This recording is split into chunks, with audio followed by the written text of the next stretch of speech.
Welcome back to the Deep Dive. Today we are strapping in for a critical and I think necessary look at the state of the world's entertainment capital, Hollywood. Tinseltown, the dream factory. Yeah. And according to this mountain of sources we've been digging through, it's a factory that's currently experiencing what analysts are calling a really profound atrophy. Atrophy is a strong word. It is. Yes. And there is a very real debate happening right now about whether this industry, as we know it, can actually fully recover. So our mission today is to act as your guides through this crisis. We're going to systematically go through the source material, which paints this picture of Hollywood being in a half-decade slump. The goal here is to find the core data points, the arguments that explain why. Exactly. Why is this industry, which has survived literally everything, wars, depressions, massive tech shift, why is it flailing now? The narrative from these sources seems to suggest it's not one single thing. No, it's not. The phrase that keeps coming up is death by 1,000 paper cuts and one massive self-inflicted wound. And to really understand that, we have to look at the whole picture. We need to examine the sheer financial pain, the historical precedents that just aren't working anymore, the disruption from streaming, and then there's the big one. The self-inflicted. The cultural and content choices that the sources claim have alienated a huge chunk of the audience. Okay, so let's start with that immediate painful reality. Because the numbers, when you actually see them laid out, they are genuinely staggering. When we talk about Hollywood struggling, I think we tend to focus on, a big blockbuster flopping here or there. But the true scope of the employment crisis, it's shocking. It is. The material states pretty unequivocally that the entertainment capital isn't just slowing down. It has reportedly lost nearly 1/3 of everyone working in the industry. A third over just the last 5 years. That's a staggering contraction. And it's not just some isolated labor statistic. Our sources pinpoint a direct and really painful correlation here. This 1/3 employment loss, it exactly matches the amount of ticket sales lost over the exact same period. Wow. So it's a one-to-one match. It's a perfect mirror. It suggests a fundamental contraction of the entire ecosystem. The shrinkage on the demand side, the audience is being instantly and painfully felt on the supply side. So when you lose 1/3 of your workforce and 1/3 of your customer, you are way beyond a cyclical downturn. Yeah. The material is pretty clear you're undergoing a fundamental and probably forced restructuring of your entire business. Absolutely. And that takes us right to the current box office reality, especially when you look at the year 2025. Right, the reality check. Exactly. The box office data for 2025, according to these industry reports, is just a profound wake-up call. The analysis claims it has been, and I'm quoting here, one of the worst years for film in living memory. And that's excluding the big outlier year. Yeah. Right, when everything was shut down because of the pandemic. Correct. Take that year out of the equation, and this is still one of the worst they've ever seen. The sources gave this year this brutal defining link. The year of the slot bust. That phrase just says it all, doesn't it? It's defined not just by a lack of profit, but by a lack of historically significant or critically acclaimed movie driving profits. Yeah. So what did make? Well, the sources noted that at the time of recording, the only film to cross that $1 billion mark globally was Lilo and Stitch. The only other one that got close was Minecraft. Okay, so successful movies, obviously. Yeah. But the observation here from the sources is that neither of they don't really represent that kind of cultural tentpole or cinematic achievement that Hollywood historically prides on. Exactly. They are, transactional successes. They made money. And they're not necessarily cultural landmarks. They're not the next Star Wars or The Godfather. And if you drill down even further into the grim metrics, the material highlighted a specific low point, October of 2025. It marked the worst domestic box office for Hollywood in 27 years. And this is the crucial part, that data point is provided without adjusting for it. Wow. Yeah. So when you think about how much ticket prices have gone up over the last, quarter century, the real dollar decline, it's a cliff. It's far, far starker. It tells you that even just getting people into the seats for a normal movie has become a nearly impossible. Now, to be fair, in the spirit of objective analysis here, the sources do point out there were some exceptions, some bright spots. Oh, absolutely. And it's important to look at those. Some big studio releases like F1 and Superman, they were cited as being profitable. But the argument is that their sheer budget, which is often crossing, $250 million. Right. That just bogged down their overall success. They made a profit, but they weren't the runaway hits you'd expect for that kind of massive investment. But there were some smaller wins. Yeah. Conversely, the analysis singled out Sinners and Weapons as a genuine sleeper hit, which shows that, mid-budget genre films, if they're executed well, they can still find an audience. It's an interesting detail that the sources kept citing Warner Brothers as being responsible for most of those successes. Minecraft, Superman, that whole list. It suggests the pain isn't maybe evenly distributed across all the studios. That's a great point. But the general market malaise, it still dominates everything. The bleeding continues despite these occasional successes. And we saw that, didn't we, with the reaction to Predator Badlands? We did. A brief moment of intense hope. It brought in $40 million domestically, which, significantly beat the $25 million estimate. Which sounds good on its own. It does. Until you look at the source materials comparison, they note it was only slightly more than what Alien vs. Predator made back in 2004. Again, unadjusted for... And that's the key term, right? Overperformance. Yeah. The very fact that a $40 million opening for the 9th film in a long-running franchise, the fact that that generates an overreaction of relief from the industry, it just tells you everything. It tells you the desperation level. Exactly. They're celebrating numbers that, a decade ago would have been seen as pretty modest. And the context for that desperation is what's so important for you, the listener, to grasp. The source drove this home by pointing to the severe financial distress on the exhibition side, the theaters. AMC theaters. Yeah, the source cited AMC posting a nearly $300 million loss in the quarter prior to that Predator film. And that was a quarter that had big names. It had Superman, Weapons, F1, Jurassic Park. So even with all that major intellectual property in theaters, the cinema business is just hemorrhaging cash at a completely unsustainable rate. Which means the analysis concludes that even a relative modest hit like Predator, Badlands, it's like a Band-Aid on a gaping wound. It cannot stop the long-term systemic industry bleeding. Precisely. And for you, the learner, these cold, hard numbers matter. They signal that Hollywood is just not the default option for entertainment anymore. There's a fundamental, painful shift happening in where and how audiences are investing their time and, of course, their money. The days of Hollywood automatically getting that investment are, well, they're clearly over. One of the most compelling parts of analyzing this whole slump is, I think, looking at Hollywood's historical track record. I mean, this is an industry that has always been the phoenix, right? Rising from the ashes of every crisis. It's shown this tremendous, almost unmatched adaptability. It's a key contrast we have to draw.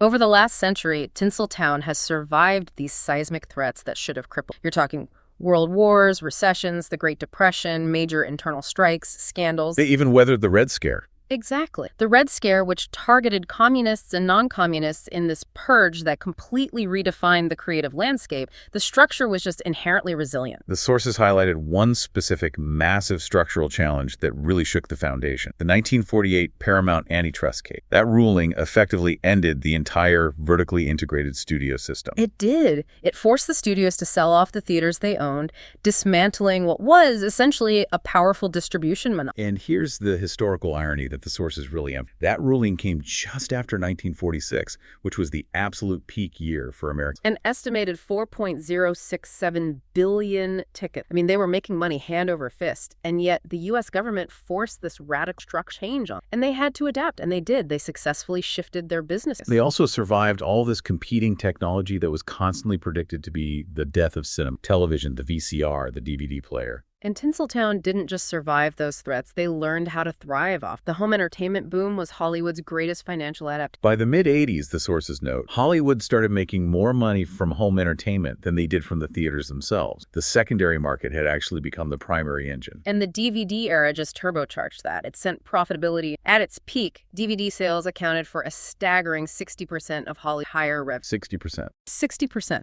It grew profits by orders of magnitude. And this created this immense profit kind of safety net that, in hindsight, was masking these underlying structural weaknesses, content, and the theatrical models. But the analysis shows that the seeds of today's disruption, they were being sown back in the 90s. We see two major developments highlighted. First, the rise of runaway production. Right, driven mainly by increasing foreign tax incentives. That started pulling jobs, talent, and production infrastructure out of Hollywood. And second, the single biggest impending disruption of the new century, the development of the internet in that same decade. This was the silent technological shift that was about to completely undermine that physical media revenue stream. And that shift from physical to digital, that's where the historical pattern of successful adaptation ends. That's where the current crisis really... The sources show that even though Blu-ray was able to prop up sagging DVD sales for a while, the profitability of physical media peaked decisively. And this is the profound coincidence. The source material pinpoint, 2007, the exact same year that Netflix launched its streaming service. It's the beginning of the end for that old lucrative model. The timing is just catastrophic. By the mid-2010s, streaming became the primary method of media consumption. And this coincided directly with the widespread adoption of smartphones and the full-scale start of cord cutting. Which cost Hollywood billions in lost physical media sales and declining cable feed. This was the pivot point. This is where the old model stopped adapting and started suffering these really serious measurable losses. That pain finally hit a critical, measurable tipping point in 2019, right before everything changed. Streaming revenue officially surpassed theatrical revenue for the first time, $48 billion versus $42 billion. So the home audience was now definitively more lucrative than the entire worldwide theatrical audience. And that 2019 data point should have been the final ringing alarm bell for every studio executive. They had transitioned from home entertainment being this highly profitable bonus to being the dominant revenue stream. And that completely changes the incentive structure for everything they do. And that 2019 tipping point, it leads us directly into what the sources are calling the catalyst for the current disaster. This sequence of just terrible timing,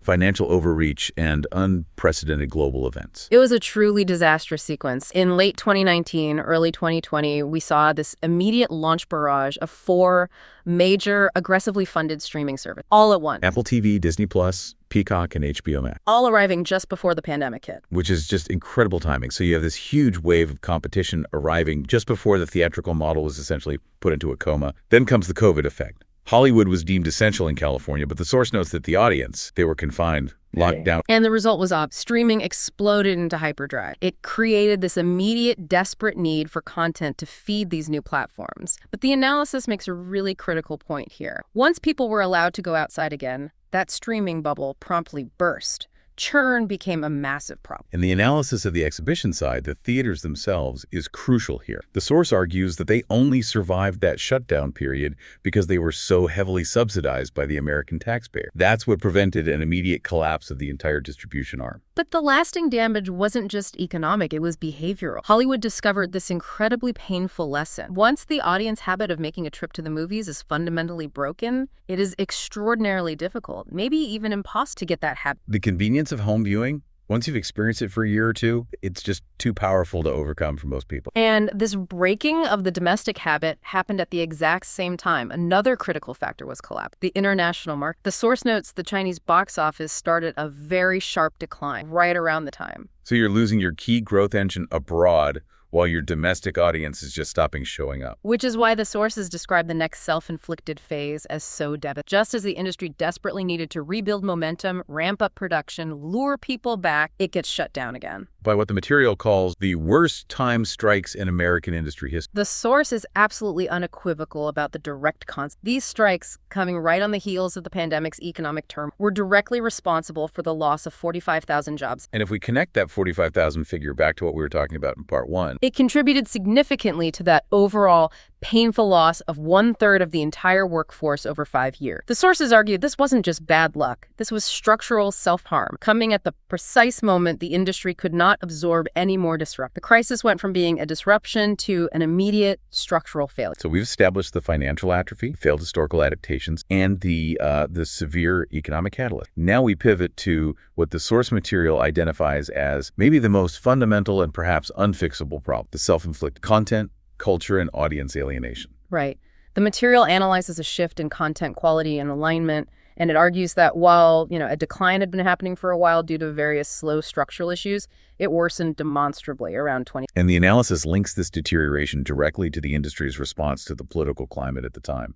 It does. The source makes this very controversial claim that after the 2016 U.S. election, Hollywood, and this is quote, collectively lost its mind. It argues the industry chose to adopt a partisan stance that put them in direct opposition to half the American people, their potential audience. The analysis suggests that this strong political alignment, combined with the social reckoning of the Me Too movement, it created this new and very costly era for creating content. The source calls this a crossing of the line of demarcation, where politics just became inseparable from the product itself. Let's objectively break down the argument about the Me Too and Time's Up movement as it's presented in the source. The material acknowledges the legitimate, absolutely necessary start of the movement, focusing on figures like Harvey Weinstein. Who Hollywood openly celebrated. Meryl Streep called him a god. Right. And it confirms the long-standing reality of the Hollywood casting couch. But the source quickly pivots to highlighting what it sees as a core contradiction. That this is the same industry that continued to show reverence for figures like Roman Polanski and maintained working relationships with others facing similar historical allegations. The critique here is focused not on the need to address abuse, but on the selective application of accountability, and, more critically, how quickly the movement was allegedly co-opted for And the source provides a very specific, very detailed example of this alleged co-op. They do. They claim that Katie McGrath, who was on the Time's Up board and is the co-CEO of Bad Robot and also the wife of J.J. Abrams, was instrumental in forcing out the Warner Brothers studio head, Kevin Tushihara. The stated reason was related to alleged inappropriate. Okay, but the material then draws a direct and pretty cynical link between that executive being removed and the subsequent financial benefits for her husband. It does. It argues this cleared the path for J.J. Abrams to sign a massive, highly publicized $250 million production deal with Warner Brothers in 2000. It's presented as evidence that internal power and politics were driving enormous financial decisions, maybe above creative merit. That is a very potent and highly charged claim. But if we're reporting the source neutrally, we have to ask, what was the outcome of that $250 million deal, according to the source's analysis? The sources claim the creative output was minimal for that immense cost. Exactly one TV show, Duster, which was quickly canceled, and an animated series that the source refers to pretty dismissively as a woke Batman show, which was then pawned off to Amazon Prime. So the example is used to suggest that the alignment of internal politics didn't really translate into profitable or successful content. That's the argument. And once this alleged political alignment hardened, the source argues the entire industry felt it needed to rise up, effectively turning entertainment into a platform for propaganda, which they claim infected every aspect of the major franchise. This led to what the material characterizes as a major intentional shift in storytelling ethos. The declaration that the age of masculinity was over and the time of the girl boss had begun. And this brings us to the most controversial part of the analysis, the long list of intellectual properties, or IP, that the source claims were sacrificed on the altar of agenda. And these are major, decades-old franchises. We're talking about Star Trek, Doctor Who, Marvel, Wheel of Time, The Witcher, Lord of the Rings, The Terminator, and the one they cite most often for specific failures, Star Wars. The core accusation leveled in the source material is that these traditional male brands, properties that had broad appeal, were intentionally retooled or turned into female-focused brands for what the source claims ended up being apps, because the focus was less on organic storytelling and more on delivering. They specifically call out the Star Wars series The Acolyte as the worst example of this, noting details about the production team, including the fact that the writer, Leslie Headland, was a former assistant to Harvey Weinstein. Right. And the overall argument is that this just demonstrated a continuation of internal power structures focusing on political statements over quality storytelling that appealed to the established fan. And this is the crux of the grievous self-inflicted wound argument. The sources claim that when the paying customers inevitably spoke out against these content shifts, the industry responded by labeling the customers as the problem. They claim the industry alienated at least half of its potential customers by adopting this really adversarial stance. And it's important to note the material highlights that this issue was foreseen. It cites Ricky Gervais's famous warning from 5 years ago, where he told award winners not to use the stage for political speeches because actors aren't really in a position to lecture the public. That warning was echoed by Billy Bob Thornton, who was also cited in the analysis. He argued that cultural heroes should remain aspirational, somewhat unattainable, and that audiences just don't want to hear actors discuss politics. It takes away the magic. The sources also point to a more recent realization by Jennifer Lawrence, who acknowledged that sharing her political opinions as a celebrity does not make a difference whatsoever on who people vote for and only add fuel to a fire that's ripping the country apart. And this recognition is precisely what the sources argue is needed for a course correct. The industry needs more voices of restraint and fewer figures. Mark Ruffalo, Sean Penn, Pedro Pascal, Stephen Colbert, whose collective attitude, according to the sources, is to educate the low information pleb. And the analysis adds a final blunt market correction to that. Stephen Colbert, the sources claim, is allegedly facing severe job security, not because a president dislikes his views, but because his company dislikes his continuing lack of viewers. The market, the analysis suggests, is finally beginning to penalize behavior that actively alienates. So beyond the financial slump and the cultural alienation, the structural problems plaguing Hollywood are deep. And they seem to center on a severe innovation deficit and the impending collapse of the studio system itself. The material claims there hasn't been genuine innovation in storytelling and big-budget films for years. It suggests that Hollywood has turned creative bankrupts. The reliance on pre-existing IP isn't a safety measure anymore. It's an overwhelming. And the release data for 2025 provide pretty dramatic evidence of this. Yeah. Out of 35 major releases this year, only 5 could be considered truly original stories. Just 5. It's starving the audience for novelty. And the data point is even more telling when they note that a 36th film, Mortal Kombat 2, another sequel, was simply moved to the next. It just reinforces the lack of fresh ideas. And what happens when the domestic market is creatively starved? Global audiences look elsewhere. The source points out that the #1 movie in the world right now is Naha, China, And number 5 is the anime demon. And the analysis notes very pointedly that Demon Slayer beat every superhero movie, including... That demonstrates a fundamental shift, doesn't it? Yeah. Compelling, innovative, just good content is finding its audience globally, no matter where it comes from, while centralized Hollywood struggles to make culturally relevant films. And this creative deficit is compounded by the existential threat to the studio system itself. Warner Brothers, who actually had the strongest domestic box office this year, with hits like Minecraft and Superman, has been put up for sale. The potential sale of Warner Brothers is catastrophic because of the historical precedent we have to look at. Hollywood has already lost 2 major studios through acquisition. MGM went to Amazon, and Fox went to Disney. And the sources estimate that the Fox-Disney merger alone cost Hollywood and theaters almost a dozen films a year. Those mid-budget adult dramas, the smart genre flicks, original comedies, they just stopped being made because Disney focused solely on high-budget IP utilization. So if Warner Brothers is sold potentially to Paramount, which was just bought by Skyant's, run by, as the sources call him, a billionaire Nepo baby, we are talking about losing another centralized studio. Which further reduces the diversity of output and heightens the risk aversion across the entire sector. The industry is just rapidly collapsing into a handful of mega... The Writers Guild is reportedly trying to stop the WB sale, fearing more job loss. But the source notes the tragic irony there. Yeah, the union is partially responsible for the current vulnerability because of the severe, poorly timed strike. They accelerated the job losses and the production deficits that made the studio vulnerable in the first... This structural erosion is happening while the audience landscape is fundamentally changed. The rise of social media coincided perfectly with the movie star becoming less relevant. We're no longer in that era of the unattainable, mysterious heroes that Billy Bob Thornton described. And the most stunning metric that connects the industry's internal struggle with the new media land. The WGA and Film Actors Guild strikes happened in 2020. That was the very same year that YouTube became the most watched television network in America. That is the ultimate existential threat. The audience effectively became the company. While Hollywood was shut, arguing over contracts and AI, the massive decentralized creator economy was absorbing their viewership and becoming the preferred method. And the data on the next generation, it's bleak for the theatrical model. Gen Z, average age around 20, they're not prioritizing the theater experience. Only a tiny fraction, 13%, say that going to the movies is their preferred way to watch content. And finally, to put Hollywood's entire enterprise into perspective, the source reminds us that the video gaming industry absolutely dwarfs the entertainment. Hollywood is fighting to preserve a shrinking piece of a global entertainment pie that is constantly being redefined by other, larger, and far more profitable players. So we arrive at the central high-stakes question. Can centralized Hollywood even be fixed? And if so, how do they reverse this trend and get people back into theaters, which is still a vital, high-mentioned part of the ecosystem? Well, some industry voices suggest the solution is in improving the theatrical experience. Make theaters bigger, offer premium formats like IMAX, PLMs, 4DX. But the source argues there's a major structural flaw in that. The counterargument being that improving the physical theater is pointless unless Hollywood agrees to regularly release good movies that actually justify the premium price and the effort. Exactly. You'd need a film as successful as Avatar to open every single month, which the source just flatly states ain't happening.